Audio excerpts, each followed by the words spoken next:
Changes. Okay, so we are ready.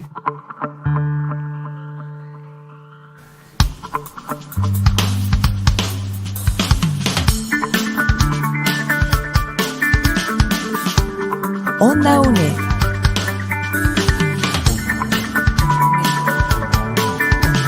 Un espacio de la Escuela de Ciencias Sociales y Humanidades de la UNED.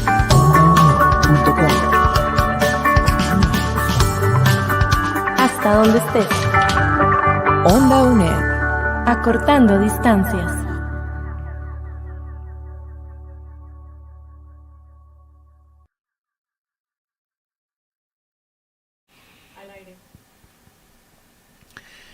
Hello, everybody. This is Onda UNED broadcasting today after the end of the Universal Basic Income Congress, where we have been discussing this issue with very interesting people from all around the world. And for this interview, we have with us Sarath Davala, who comes from India, from a wonderful country of India, in the other side of the world, 12 hours away from Costa Rica in terms of schedule. So actually from the other side of the world. And also we are going to have Hilde Latour. She comes from the Netherlands. And it's a pleasure to have another guest from the other side of the ocean. Yes, well, it's a pleasure to be here. Thank you very much. It's really a pleasure to be here. Thank you very much. And it's a pleasure to have you here at our studios at the Distance Learning University of Costa Rica. So, of course, we're going to be speaking about universal basic income. Maybe I'm going to try to first, since this is an interview that is open to public, maybe the people doesn't understand what is universal basic income. So maybe, Sarath, you may start speaking to our public, to our open audience. What is a way to describe universal basic income? And in the case of a country like India, with huge problems of disparity and poverty, how has that helped to improve the life of people in the tests you have made on there? Well, universal basic income is basically cash given to all the normal residents of a political territory. I'm not using the word citizens because there are non-citizens who live and citizens who live abroad. So normal residents of a territory, unconditionally, periodically, and universally. So basically, there are 5 pillars to it, 5 characteristics. It is universal, which means everybody gets, man, woman, and child. And it is individual, which means that every single individual gets the money. If the children don't have a bank account, mother gets the children's money. And it is periodic. It's not one-time grant like you give once in a year, but it's periodic. Usually it is monthly. And it is cash only and not any digital money or programmable money or vouchers or whatever. And lastly, I think it is totally, completely unconditional. There are no conditions. Unconditional. Yeah, no conditions that you have to fulfill in order to qualify for basic income, and no conditions that you have to fulfill in order to continue getting it. So you are born, you start getting it, you die, it stops. As simple as that.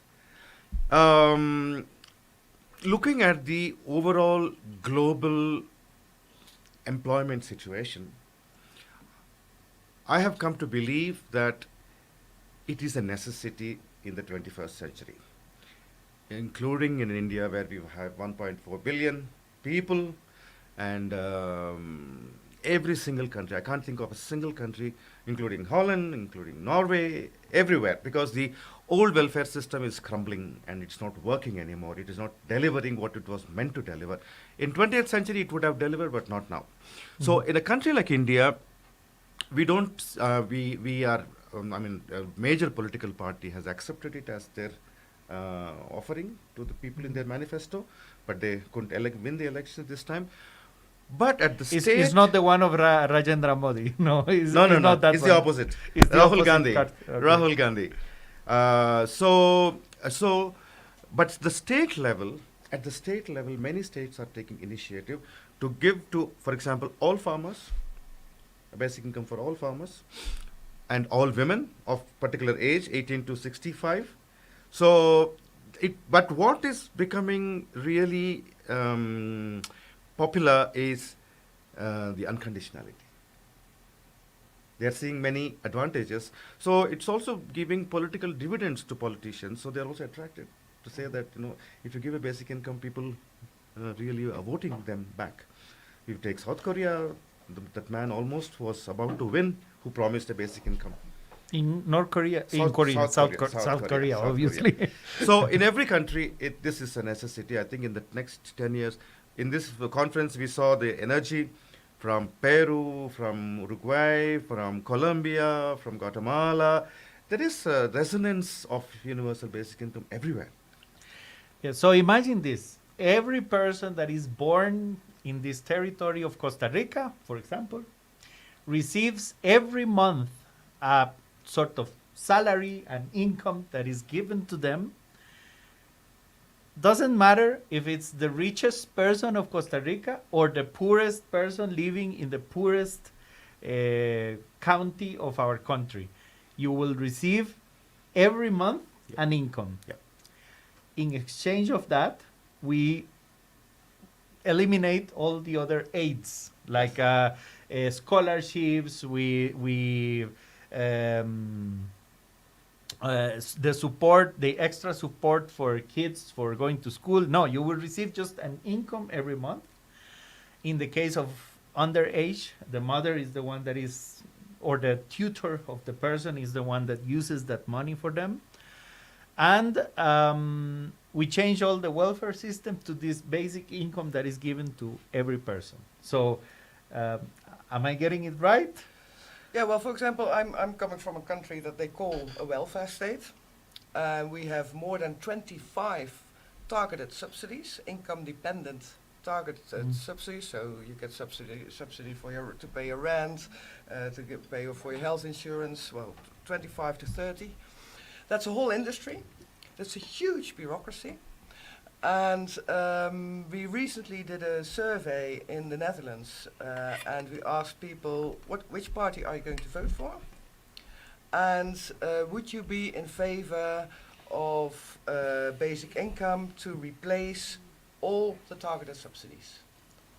Throughout the entire political spectrum, Right to left. Right to left, the majority was in favor of replacing the targeted subsidies by basic income, an unconditional basic income, which means that it has become a necessity. The system is so complex, and it is so not transparent anymore, and it is actually enslaving people more than helping them. That the time is now, and we see this trend throughout the whole world. I mean, what we've experienced and heard in this first Latin American Congress. I mean, if you talk from an indigenous perspective, or from a female perspective, or from a safety perspective, peace perspective. I mean, whatever perspective you choose, in the end, the basic income is actually a tool that is it's not a project, it's a layer in society that gives you security, a floor to stand on, and from that floor you can do whatever you want. You can work, you can not work, you can choose for a paid job, you can choose for an unpaid work. And if you realize that the majority of the people are actually doing unpaid work, particularly women, then you can really understand that it's a tool to restore this perverse system where a lot of people work very hard but are officially unemployed, for example. Yeah, because imagine my grandmother is ill and no one else in the family can assume her care, but I can. Yes. But I have a job. I need a job to sustain myself. Yeah. But maybe I can choose, I'm going to use my universal basic income to live, and I'm going to use the universal basic income of my grandmother to support the costs of both. And through the year, my grandmother is getting older and older, and finally maybe she passes away. All of that time, I can support and take care of her while she is ill, and then when she passes away, I can go back to my life. But then I don't have to be worried about how I'm gonna live Yeah. throughout the time and taking care of her, for Yeah, that's a example. very good example because during life you have different phases and you can come across different issues and problems, and basic income enables you to change direction Mhm. And take risks. and take risks. India I mean, is just to yeah. add to that, once you have a basic, you create an infrastructure to reach money to every individual. I think it's not necessary that everything else will be replaced by this. For example, education. Government has the responsibility to provide education. Roads, infrastructure, for example, healthcare services. I don't think everything will be replaced. I think that is also usually a criticism that is being laid on universal basic income. And how much to give is something that has to come from the community itself, from the people itself. So if students have to be given a scholarship because that's a special need, if a disabled person has to be given special thing, I think that can continue. I don't think it contradicts basic income. But basic income, as Hilda was mentioning, that it is a kind of an infrastructure, social infrastructure. Society should be like this. That's what we are saying. On top of it, you see the needs and accordingly you plan. But lastly, it also puts to question, it interrogates those schemes that are not working. Like what Hilda has just said, these are all tax subsidies, subsidy programs. So if something is not working and you're spending 40% of the budget for sustaining the bureaucracy, then I think you should not have it. In India, for example, we have a food security program where we accept that 30% are transmission losses. This is giving rice and wheat to people, 60% of the population. So if something is like 30%, $30 billion we spend every year, 30% of that is transmission losses, which is leakages. How can you accept it? So it really interrogates the existing system, and we have to interrogate. I wanted to go to the perspective of a country like India. To those of us that have had the very amazing experience to go into that country, what I saw there was inequality at a level I couldn't imagine before being there. Yeah. It's an amazing country, but with a huge inequality. And when you see the discourse of how in the other side of the world, if you go to San Francisco or somewhere like that in the United States, it's artificial intelligence is going to replace everything, and we're going to have automated cars. And then you come with those ideas and go back to India and you think, okay, this guy that has made a living selling spices at the market or driving a car, can you really come to this guy that has driven a car and say, oh, we're going to replace this car with a new automated car?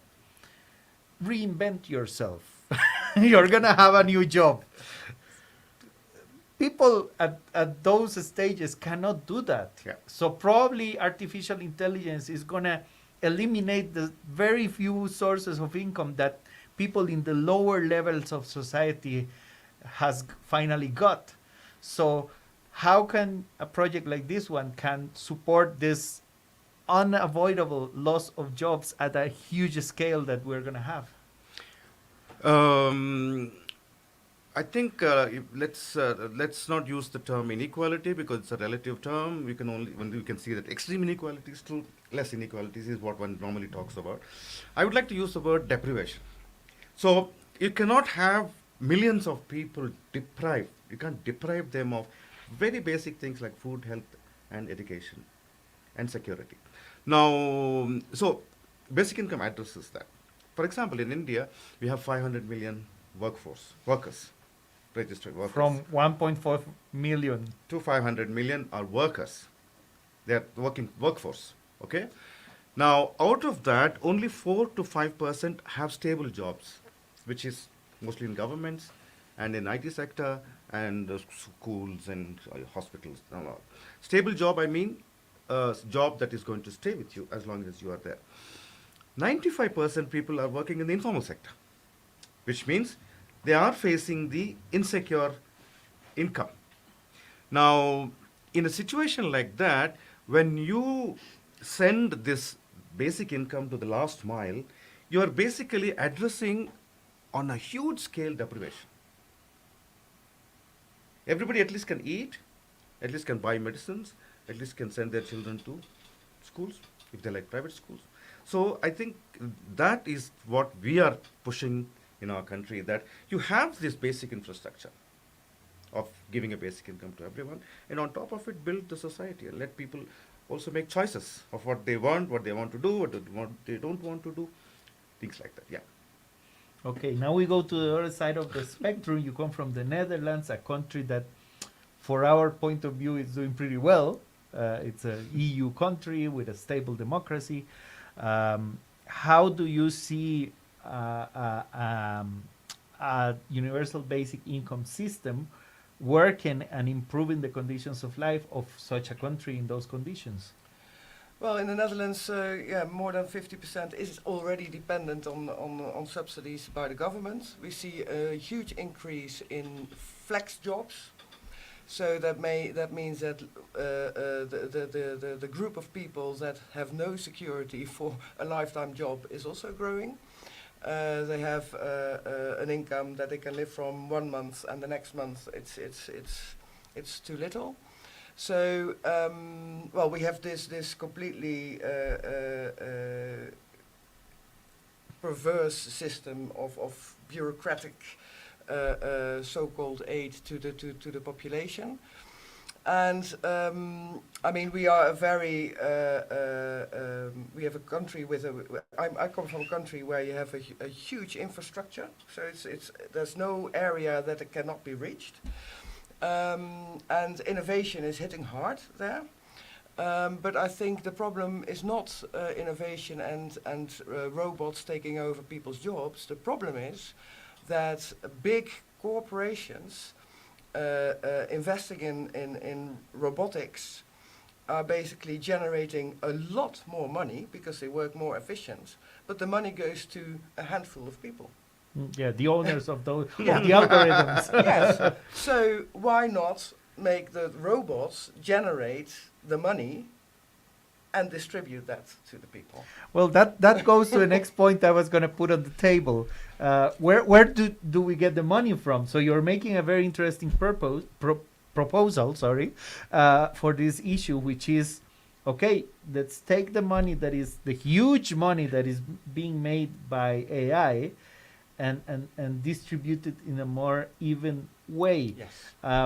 We were doing an estimate here in Costa Rica. We have a huge banana growing industry in our country, especially in the rural areas. It's one of the worst paid jobs you can ever have in this country. And of course, it involves working with pesticides a lot, and these people get ill by that, and there are huge environmental problems and stuff. Probably GAFAM, like Google, Facebook, Apple, whatever, these companies that are the big giant techs, are making more money from the information they are getting from that person, just doing his work in Facebook and watching TikTok videos, and all the informations they get from him or her make more money for those companies than he's actually doing by working himself in the banana plantation. So these companies are making huge monies, and they are not distributing really anything to Costa Rican people, for say. They are based in other countries. So how do we deal with this? Yeah, well, I mean, usually those algorithms are written by ordinary people. Yeah, so we the people build the algorithms that make us poor in the end. So let's be creative and build robots and algorithms that actually are ownerless or in the commons. That's one approach. The other thing is, I think we really have to be careful with this data mining that's happening, and we see it even in the basic income space. I mean, big tech is entering the basic income space. They create a few tokens.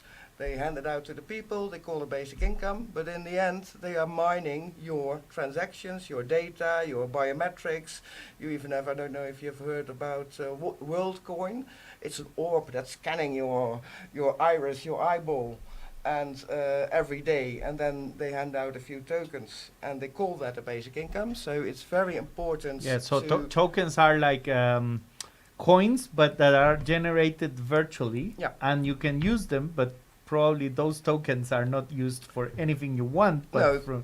with the links this coin has with certain other companies. Yeah, it's a scam basically, and it's misleading, and it's abusing people that are in need, because people hope that that those coins that they are given will eventually become real money that has any value. I think we as Bien, or as Basic Income Network, we have to enter that space, because we have to be the guardians of the vision behind basic income. And we have in our definition, we have cash for a reason.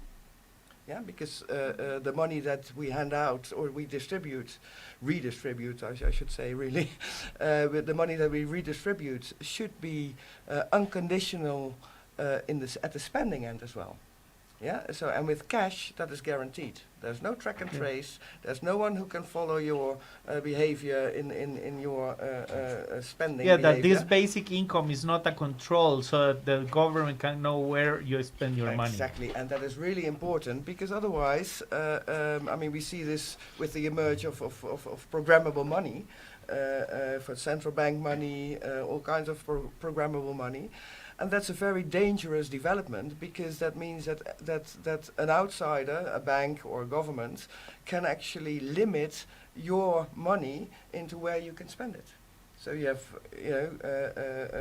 it's basically a social credit system that can be implemented. So that's dangerous. So that's why we say, well, within the definition of Bien's definition of basic income, we have one very important characteristic, and that is cash. And that is because we find it is so crucial that people really have the freedom to decide if they want to save it or to spend it, and if they decide to spend it, what they spend it on. And yes, they are allowed to buy a can of beer, but we know from the pilots that have been done, it doesn't create more alcoholics. If there's 4 alcoholics in the group before the pilot, then there will be 4 alcoholics after the pilot. No, and definitely, if you condition the spending, probably the companies that are going to enter within the spectrum of possibilities of spending are actually owned by very few people. Yes. So you are not including small business. You're only including the big ones. Yeah, and they really are there for data mining. So they steal your biometrics, and all the databases nowadays are all interlinked. So you don't know where your data is going.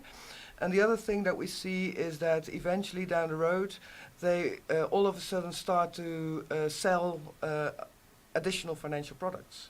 So they see the market, they see the people, the recipients of basic income basically as a market for the new financial products that are being developed in the decentralized finance system.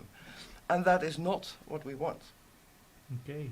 So I read you made some tests in India of the concept of universal basic income. I think in Hyderabad, where you are based on, and other areas of India. How has it gone? Yeah, the first pilot we did was in the rural areas, in the central part of India. We took 9 villages and then gave 6,000 people a basic income for 18 months. That was in 2011 to 14. And now we are doing we have just completed one in Hyderabad, which is the southern part of India. We are doing in the urban area with the urban waste collectors. So we have given about 1,500 people. This is a smaller sample. The collectors are like the ones that are collecting from every household they collect, and then garbage and then go to deposit in the government dump yards. So yeah, I mean, pilot after pilot are telling very, very clearly that this individually getting cash periodically and without any conditions um, makes people make individual choices. The small little choices, they're not radical. The money we give is also not such a huge amount of money. But they make small little choices that should I work for this guy or should I work for that guy? Or Yeah, should because you're not forced by the owner of the company. If you go to the road, if you go off my job, you lose everything. No, I don't still lose. have some Yes, money. Yes. So if you don't like a relationship, you can walk out of that relationship. You are not forced to stay in a relationship because you are dependent on the other person.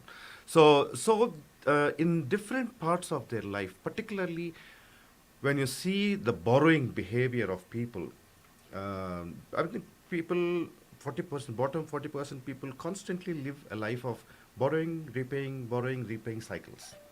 So, and then this borrowing, repaying cycles, like the way WorldCoin, Facebook, they're all coming to you to sell their products in order to control you. Usually, the money lenders, they come to the neighborhoods and start offering money. Yeah, please take this money.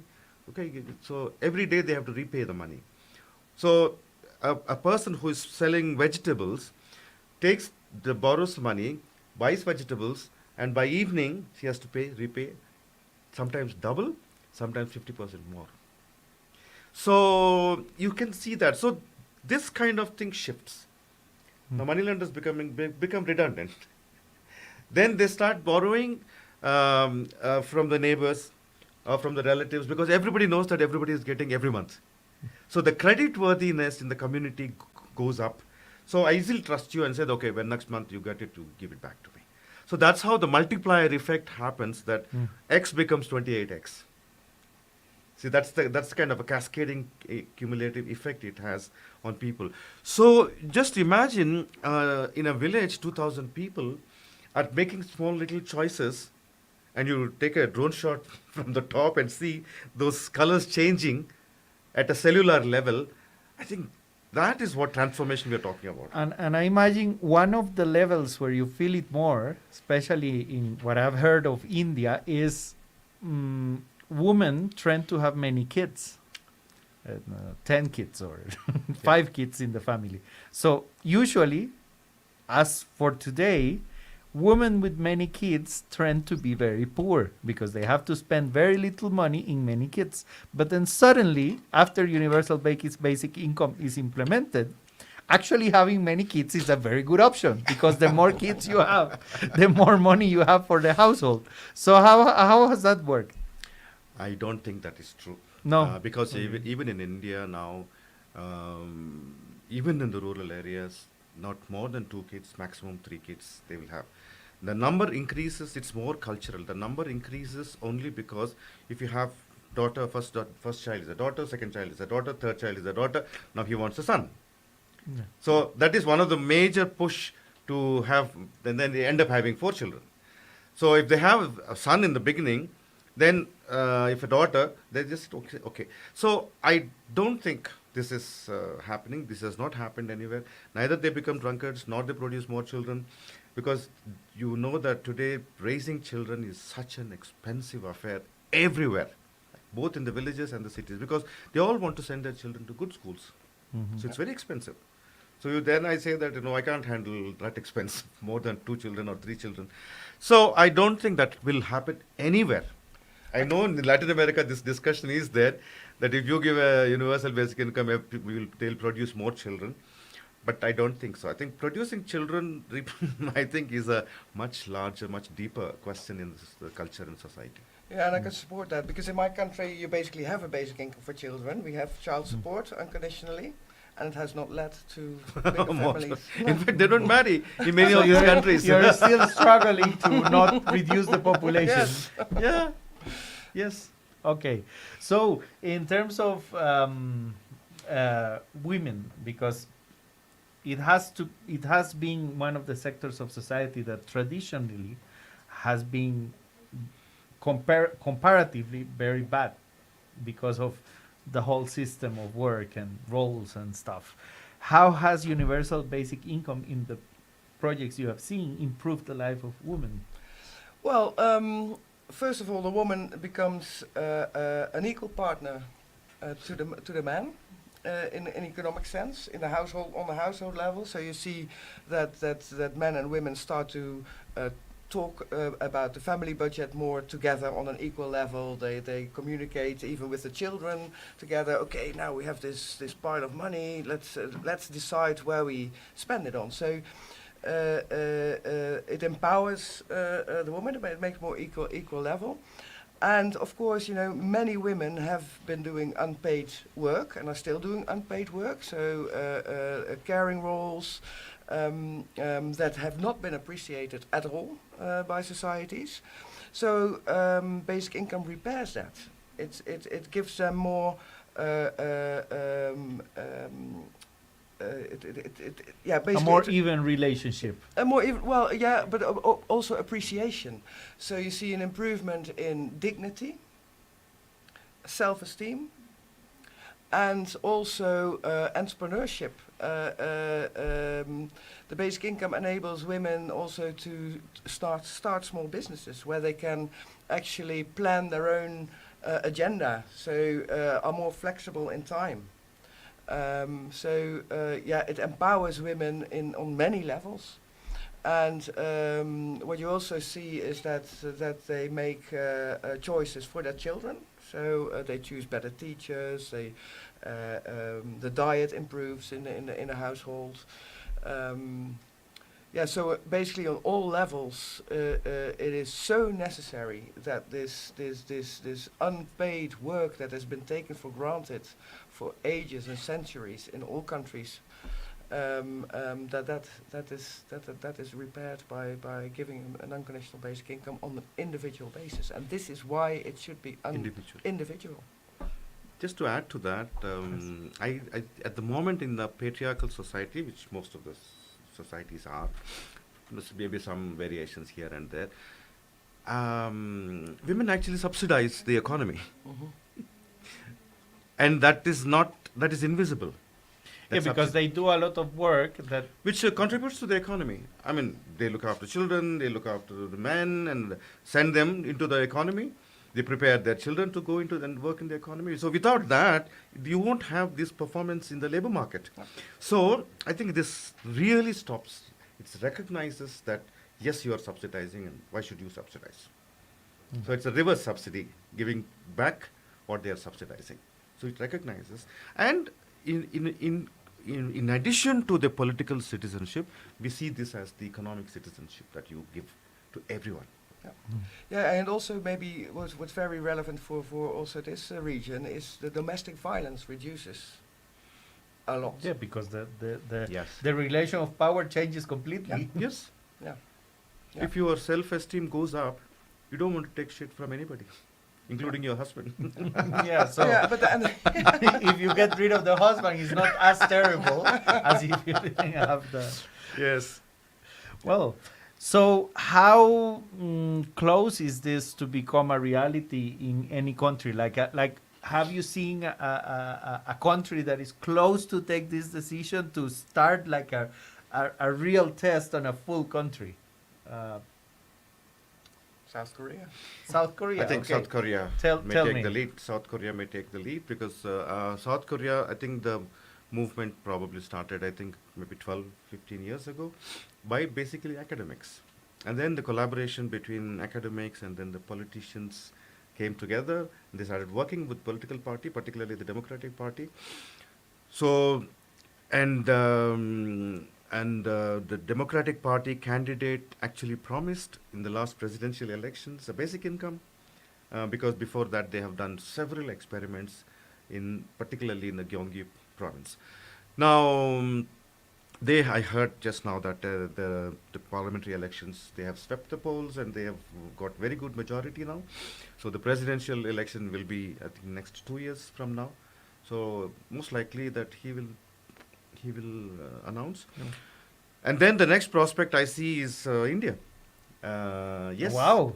In the last election, Rahul Gandhi, made many submissions, and then he said, yes, I will implement basic income in India if we come to power. So in the states, that they're already experimenting with a lot of such unconditional money given to different people.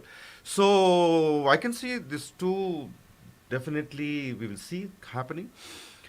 I don't know. I mean, US also there's a huge rash of experiments of guaranteed income happening, but I don't know. Mostly they are all driven by governments and The also state, the state state, government. mayors in the cities. So, well, see, when Berlin Wall collapsed, nobody predicted it that it will collapse. So history is unpredictable often. So I would say suddenly some politician will come and say that I'll go and implement. So it's we have to accept that. So but then as basic income researchers and advocates, we keep doing our work. Yeah. This is what we do. Every country we go, we open conversations and say this is relevant to you. So that's it. So it is very likely in the next 10 years, you will not be very old, but I may be very old. So we will see. We'll see. So, what's your bet? My bet is India. India. Yeah. As well. Yeah, I mean, India has, thanks to Mr. Basic Income himself, so much evidence and so much energy and so much examples in urban areas, in rural areas, in marginalized groups. Now, I mean, it has led to so much attention also internationally. So I think that India might be one of the countries that may be the first, because there is so much money also in India. It's just not In the wrong hands. Yeah, it's you have nuclear bombs, you launched rockets to the moon, and, Yes. and at the same time, the Yes. poverty there is. So Yeah. it's Yeah. but that should mean Modi has to fall. Is that likely? Because Congress had taken this position in way back in 2019 elections, they actually announced this program. He immediately took the position in the opposite direction.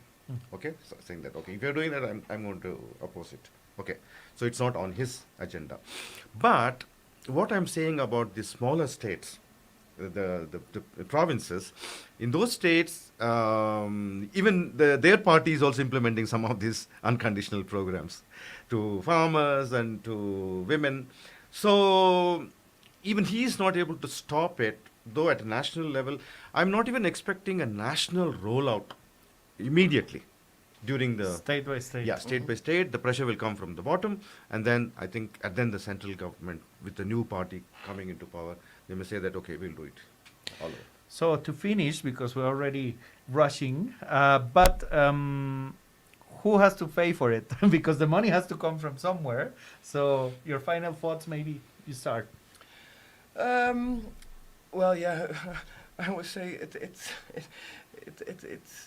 you don't really have to pay for it because it generates money. It has a multiplier effect, but that's too easy of an answer. It's very context specific. So it can come from reorganizing a current system.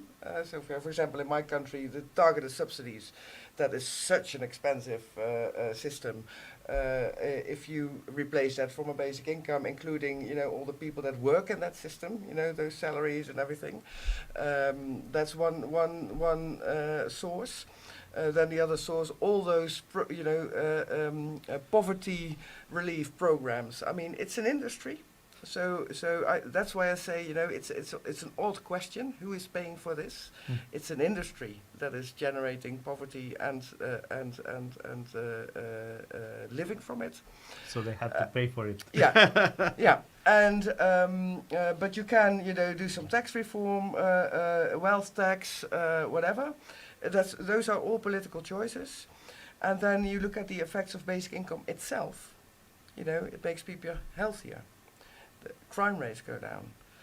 All those kinds of effects should also be calculated in the affordability studies. I don't care where it comes from. As soon as you start, it will generate more money because it is a multiplier. Your Yeah, guess? look at the wastage that happens in the poverty alleviation industry. That's one. I think so. In fact, there is a Supreme Court judgment in India because an NGO had put a case about mining. So there is a judgment which says that natural resources belong to people. People are the owners of natural resources. Government is only a custodian. So people, the owner has the right to interrogate the custodian to say, how are you managing my money? So if you open all the accounts, you can see that there is a lot of money. That's number one. Number two, suddenly one political party decided to give to 6 million farmers in my state, 6 million farmers, twice a year, an unconditional income. They don't have to even cultivate. They don't have to show that they are cultivating. They don't have to show anything. It's completely unconditional. Okay. Now, nobody questioned when that money was allocated and the people started getting it, and that has doubled our agricultural production, and we had other problems of managing the market. So money is there. Only thing is that we think that money should not go to them. I think that is where we have to really attack. That money is there. We can show money is there, where the money is getting wasted. $30 billion we spent on food security program. If 10%, 40%, 30% is going waste, how many $1 billion is that? You see? So I think we should start from there. Affordability question is a false question. Yeah, and for example, the interest that African countries, for example, pay to the World Bank and the IMF for the loans that they have, the interest alone is already enough to give we are paying every something similar. single African a decent, relevant basic income. You know, so it's All our states. Yeah. All our states. Well, our delightful president in Costa Rica was director of the World Bank in Indonesia for 30 years. Oh. Now he's our president. And So now he we knows. are under financing healthcare to finance the paying of loans to the World Bank. Yeah. So So you know, so it's a choice. If you really want to introduce a basic income because you believe in people, and you believe that things have to be repaired, then you find it. I mean, it's. Well, I personally, from the first time I heard from universal basic income as an option for the world, I thought it's one of the most revolutionary and amazing ideas that have ever come to the world. Yeah. So I hope this can be implemented. I wish you very much luck for this, and I thank you for being in here discussing again one of the most important discussions we have to have as humankind, because this would change the whole game of economy and life for people. Yeah, and also we are at a civilizational moment when we have to restructure our society, the way it's organized. It's a necessity. We always wish the machines to generate the money for us to have a good life. And now we made it. The problem is the money is not going What's to wrong everybody. with leisure? Well, Sarath That's good. Davala, Thank you thank so you much. very much. And Hilde Latour, thank you very much. Thank you very much. Voices from Thank you. India and Netherlands. Yes. Thank you very Thank you. much. Yes. Our Namaste. pleasure. Namaste. Danke. And Muchas gracias. we finish our discussion. Thank you very much. And please be aware of all of the very interesting discussions we take to you at Onda UNE. Thank you very much.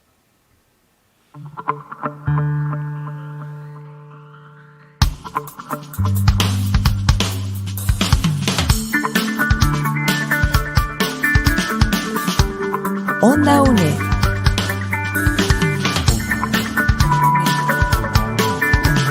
Un espacio de la Escuela de Ciencias Sociales y Humanidades de la UNED.